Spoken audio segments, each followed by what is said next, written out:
Selamat sore, salam Bapak Ibu Saudara yang dikasihi Tuhan.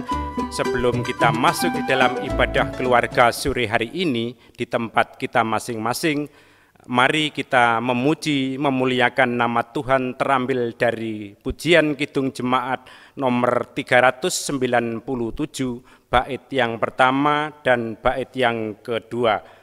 Terpuji Engkau Allah Maha Besar.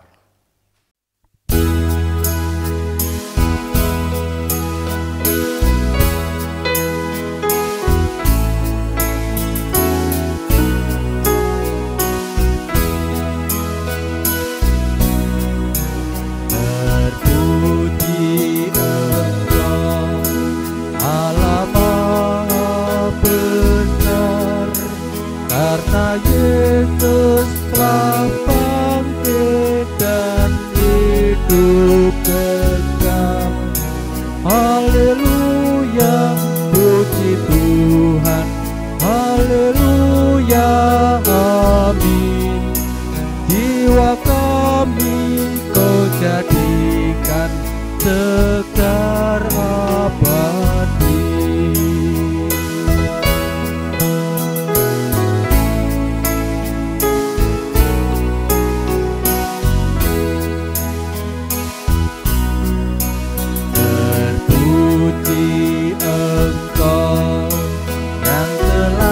Memberi Juru selamat manusia terang ilahi. Haleluya, puji Tuhan. Haleluya, amin. Jiwa kami Kau jadikan segar abadi.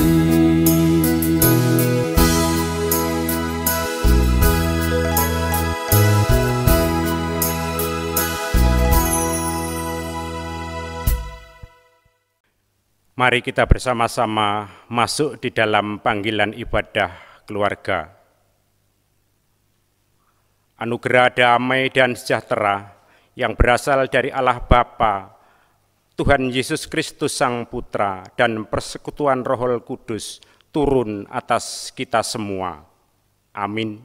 Sebagai ayat untuk pembimbing di dalam renungan sore hari ini, terambil dari kitab Amsal pasal 2 ayat yang ke-6 yang demikian.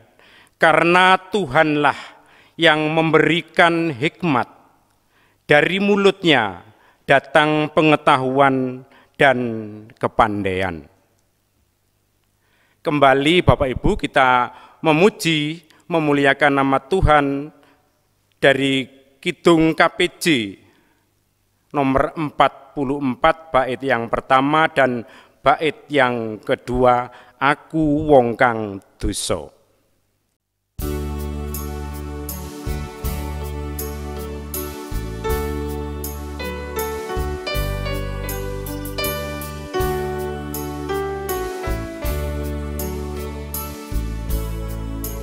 Aku wong kang dosa maring Gusti temanten sucekno srana rae kang suci. Sang Kristus Gusti panebus yekti, nadyan dosaku agung ing Gusti wis mlebu.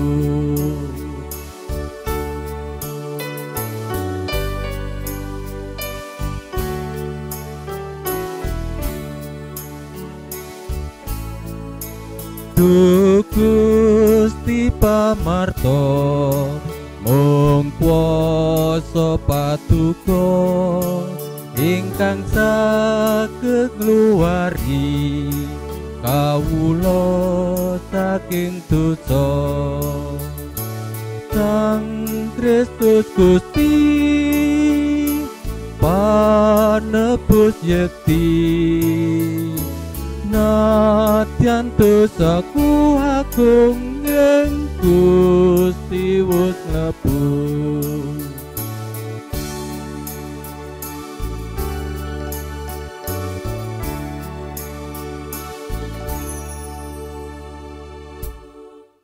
Karena kita mengakui bahwa diri kita bukan orang yang suci, orang yang selalu merasa diri kita adalah orang-orang yang berdosa.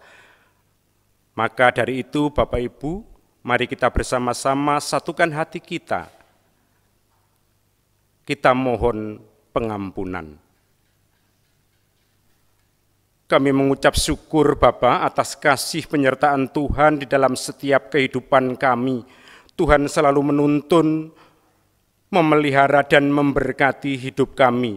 Terbukti mulai pagi, siang hingga sore hari ini, Tuhan selalu berkarya dan Tuhan turut campur tangan dalam setiap aktivitas kami.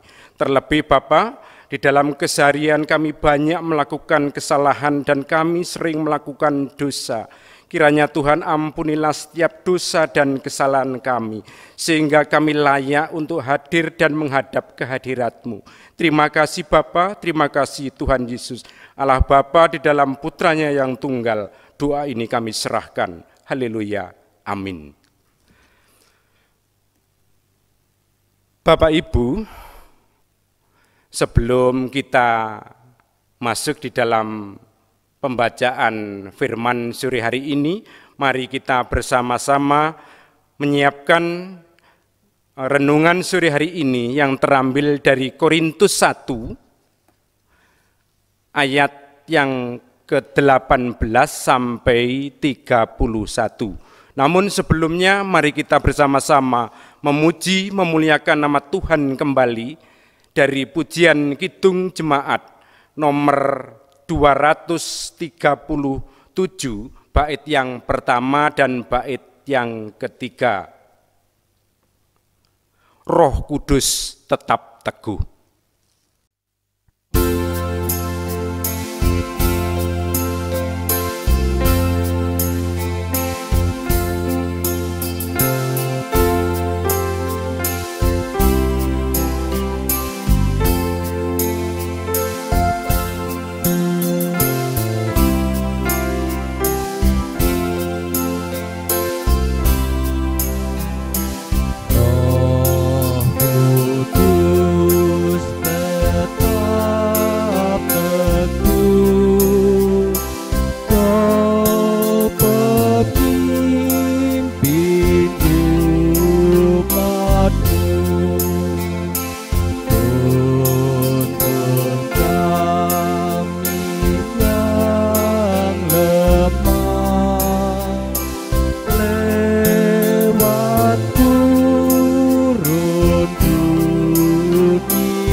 Firman Tuhan sore hari ini terambil dari Korintus pasal 1 ayat yang ke-18 sampai dengan ayat yang ke-31 yang demikian firman Tuhan. Hikmat Allah dan hikmat manusia, sebab pemberitaan tentang salib memang adalah kebodohan bagi mereka yang akan binasa. Tetapi bagi kita yang diselamatkan, pemberitaan itu adalah kekuatan Allah. Karena ada tertulis, aku akan membinasakan hikmat orang-orang berhikmat, dan kearifan orang-orang bijak akan kulenyapkan. Di manakah orang-orang yang berhikmat? Di manakah ahli-ahli Taurat? Di manakah pembantah dari dunia ini? Bukankah Allah telah membuat hikmat dunia ini menjadi kebodohan? Oleh karena dunia dalam hikmat Allah tidak mengenal Allah oleh hikmatnya, maka Allah berkenan menyelamatkan mereka yang percaya oleh kebodohan pemberitaan Injil. Orang-orang Yahudi menghendaki tanda dan orang-orang Yunani mencari hikmat, tetapi kami memberitakan Kristus yang disalibkan untuk orang-orang Yahudi, suatu batu sandungan untuk orang-orang bukan Yahudi, suatu kebodohan. Tetapi untuk mereka yang dipanggil, baik orang-orang Yahudi maupun orang bukan Yahudi, Kristus adalah kekuatan Allah dan hikmat Allah. Sebab yang bodoh dari Allah lebih besar hikmatnya daripada manusia, dan yang lemah dari Allah lebih kuat daripada manusia. Ingat saja, saudara-saudara, bagaimana keadaan kamu ketika kamu dipanggil menurut ukuran manusia. Tidak banyak orang yang bijak, tidak banyak orang yang berpengaruh, tidak banyak orang yang terpandang, tetapi apa yang bodoh bagi dunia dipilih Allah untuk memalukan orang-orang yang berhikmat, dan apa yang lemah bagi dunia dipilih Allah untuk memalukan apa yang kuat, dan apa yang tidak terpandang dan hina bagi dunia dipilih Allah, bahkan apa yang tidak berarti dipilih Allah untuk meniadakan apa yang berarti, supaya jangan ada seorang manusia pun yang memegahkan diri di hadapan Allah, tetapi oleh Dia kamu berada dalam Kristus Yesus, yang oleh Allah telah menjadi hikmat bagi kita. Ia membenarkan dan menguduskan dan menebus kita. Karena itu seperti ada tertulis, barang siapa yang bermegah, hendaklah ia bermegah di dalam Tuhan. Demikian firman Tuhan. Amin. Sebelum kita masuk di dalam renungan sore hari ini, kita bersama-sama untuk belajar merenungkan dan menghayati kebenaran firman Tuhan saat ini. Mari kita satukan hati kita memohon bimbingannya. Bapa Surgawi, terpujilah namamu. Sungguh besar Bapa kasih-Mu terhadap semua ciptaan-Mu, sehingga Engkau memberikan kekuatan bagi kami, hingga sampai saat ini kami boleh merasakan kebenaran firman-Mu.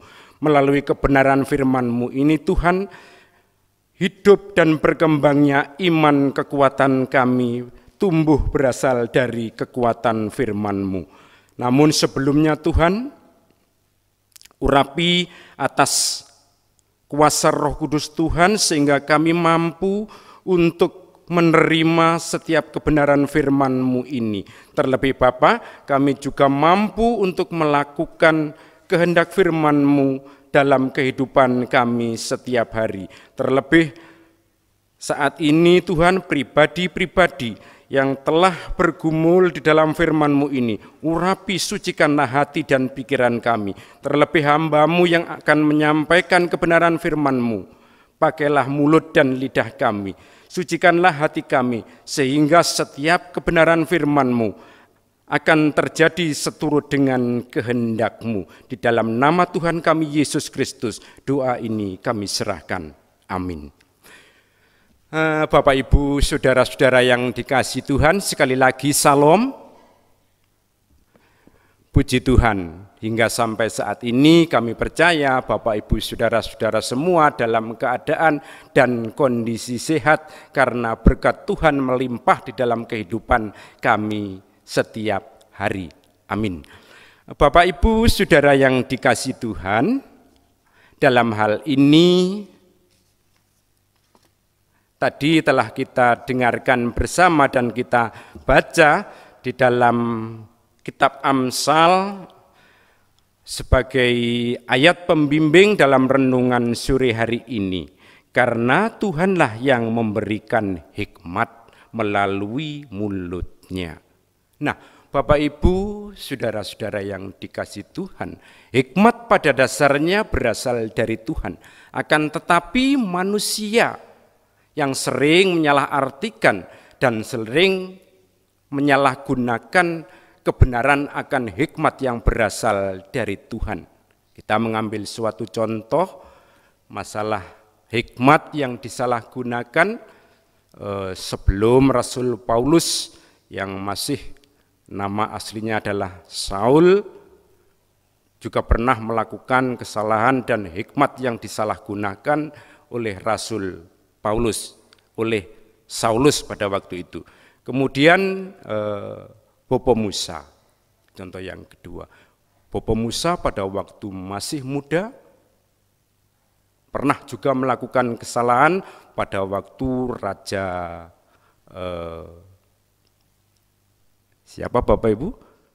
Nah, nggih Bapak Ibu, Raja Bringon utawi Raja Fir'aun.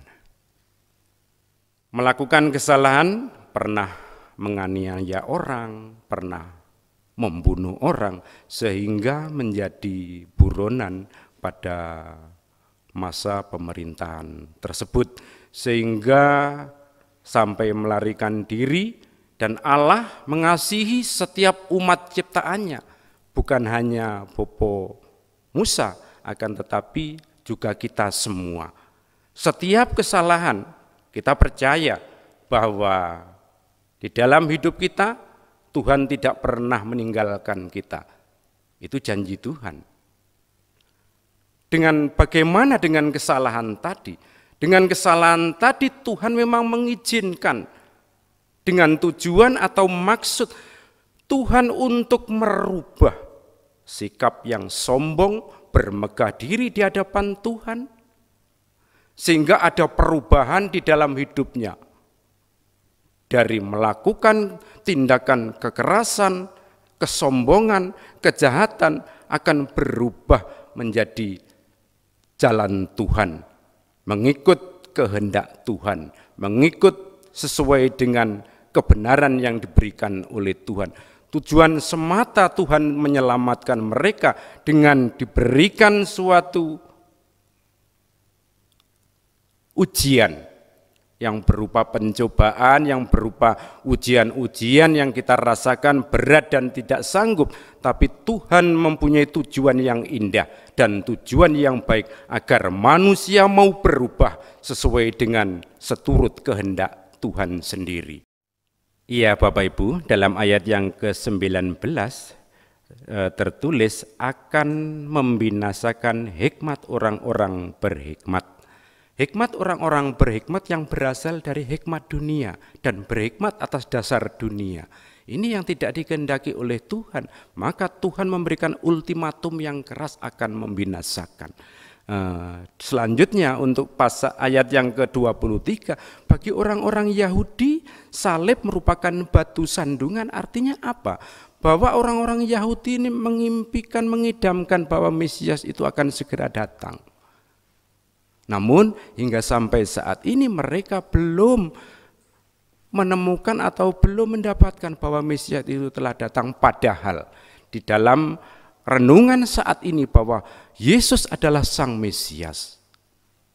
Yesus adalah Sang Mesias. Kemudian bagi orang-orang Yunani, salib adalah kebodohan karena orang-orang Yunani mengandalkan kemampuan dirinya sendiri. Mereka rata-rata mempunyai kepandaian yang luar biasa. Mereka ahli filsafat, contohnya Aristoteles, Sokrates, Plato, dan seterusnya. Itu orang-orang ahli pikir tentang filsafat, filosofi dalam kehidupan mereka. Semua dihubung-hubungkan atas dasar kemampuan mereka dengan dunia ini. Makanya tidak salah kalau bangsa Yunani ingin ada bukti bahwa dalam iman mereka ingin adanya pembuktian. Ini dalam ayat yang ke-27 yang demikian, yang bodoh dipilih Allah untuk mengalahkan yang kuat. Jadi yang dianggap bodoh oleh mereka-mereka atau yang dianggap bodoh oleh dunia mereka-mereka yang tersingkirkan, mereka-mereka yang terpinggir, mereka-mereka yang miskin, mereka tergolong orang-orang bodoh. Ingat Bapak Ibu bahwa Tuhan mengasihi orang yang lemah, Tuhan mengasihi orang-orang yang miskin. Maka mereka akan diselamatkan karena dirinya merasa dirinya tidak mampu dan tidak berdaya, bukan menyombongkan diri atas dasar kemampuan dan intelektual mereka. Dengan demikian Bapak Ibu, maka yang dianggap bodoh oleh dunia, ayat yang ke-27, dipilih oleh Allah untuk mengalahkan yang kuat.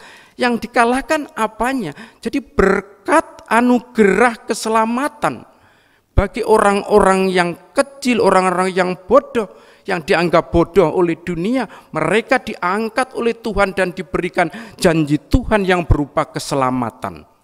Akan tetapi yang mereka bermegah di hadapan Tuhan, bermegah atas dasar kekuasaan, atas dasar jabatan, kemampuan dan kekayaan, mereka akan dikalahkan. Itu yang dimaksudkan dalam renungan sore hari ini.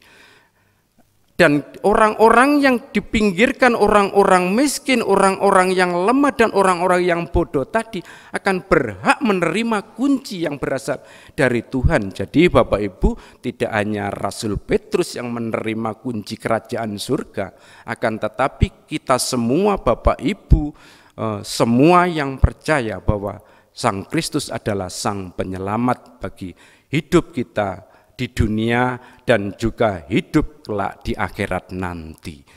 Bapak Ibu Saudara yang dikasihi Tuhan, dalam ayat yang ke-29 yang tadi telah kita baca bersama-sama, supaya jangan ada seorang pun bermegah di hadapan Allah. Kalau bermegah di hadapan Allah beda artinya. Kita boleh bermegah di dalam Tuhan, artinya seturut dengan kehendak Tuhan. Kalau bermegah di hadapan Allah sama saja dengan bermegah di dalam dunia. Hal ini yang dibenci oleh Tuhan karena dia menyombongkan diri, kecongkaan dan seterusnya. Kita kembali melihat di dalam kitab Amsal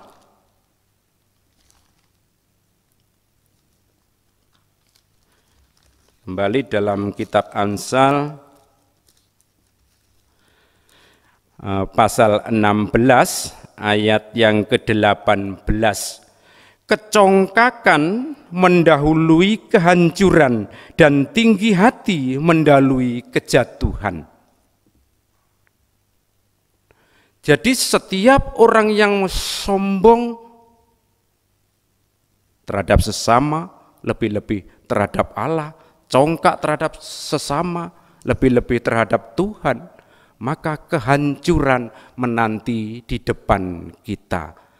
Dengan demikian, renungan sore hari ini mengajak kita berubah dari kesalahan kita menuju kebenaran. Kebenaran yang dikehendaki oleh Tuhan adalah kebenaran yang berasal dari firman Tuhan. Di dalam ayat yang ke-31 ayat yang ke-31 yang telah kita baca menjadi renungan kita bersama sore hari ini. Yang demikian saya bacakan kembali. Karena itu seperti ada tertulis, barang siapa yang bermegah hendaklah bermegah di dalam Tuhan, jangan bermegah di dalam dunia. Kenapa hal-hal semuanya itu terjadi pada manusia? Baik manusia yang percaya kepada Tuhan maupun mereka yang tidak percaya kepada Tuhan. Itu semua dikehendaki oleh Allah, karena semua itu merupakan karya dan rancangan Allah untuk merubah manusia dari keangkuhan dan kesombongan, menerima berkat anugerah damai dan sejahtera dan keselamatan di hadapan Tuhan. Sedikit renungan sore hari ini sekiranya menjadikan kekuatan bagi iman percaya kita. Tuhan memberkati. Amin. Bapak Ibu, tiba saatnya kita bersukacita untuk menghimpun persembahan, yang sore hari ini kita kembali memuji dari pujian Kidung Jemaat nomor 154 bait yang pertama sampai selesainya kita mengumpulkan persembahan. Kidung KPJ nomor 154 Adrenging Tias Kulo.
Bapak Ibu Saudara yang dikasihi Tuhan, mari kita bersama-sama menyerahkan doa syafaat ini di hadapan Tuhan.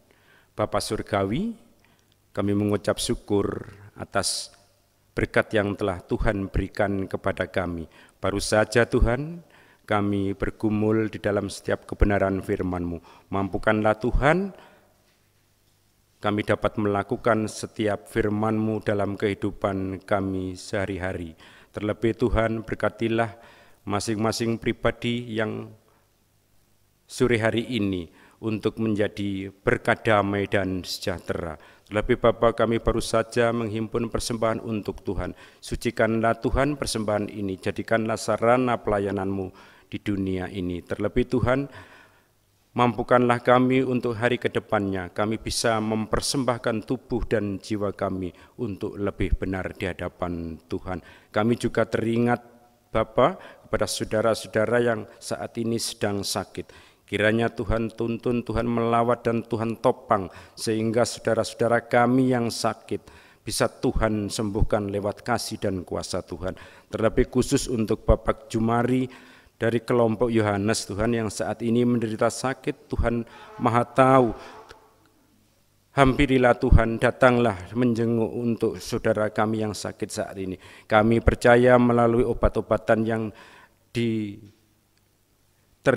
yang diminumnya, menjadikan sarana kesembuhan yang berasal dari Tuhan sendiri. Kami juga serahkan untuk anak-anak jemaat milik Tuhan, baik yang masih studi, mulai dari TK sampai perguruan tinggi, baik di dalam maupun di luar negeri. Kiranya Tuhan tuntun, jauhkanlah dari setiap pengaruh-pengaruh jahat dan pergaulan-pergaulan yang merugikan untuk masa depannya. Kami percaya Tuhan akan selalu menuntun dan memberkati setiap aktivitasnya.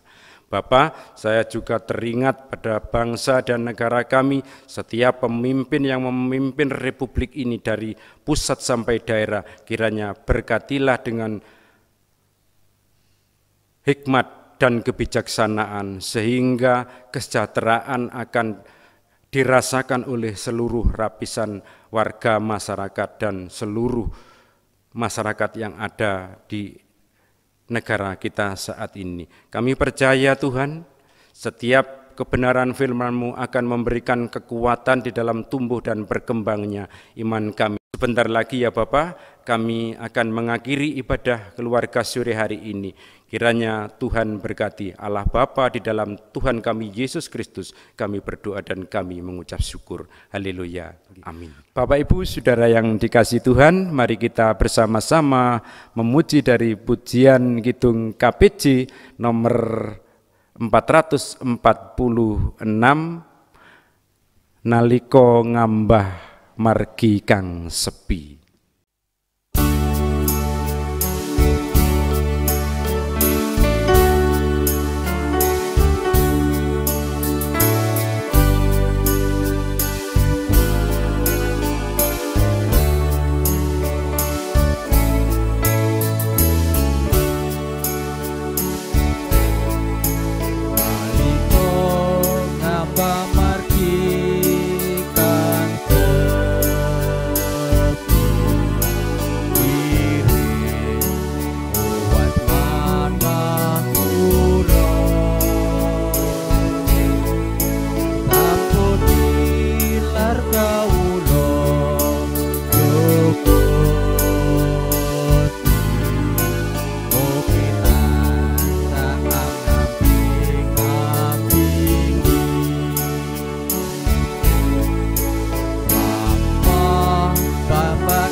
Bapak Ibu, kita undang untuk bangkit berdiri, kita bersama-sama menerima berkat melalui hamba-Nya yang demikian. Anugerah damai dan sejahtera dari Allah Bapa, Tuhan Yesus Kristus Sang Putra dan persekutuan Roh Kudus turun atas kita semua mulai saat ini sampai selama-lamanya. Amin. Kita memuji dari pujian Kidung Jemaat nomor 417, bait pertama, serahkanlah pada Tuhan.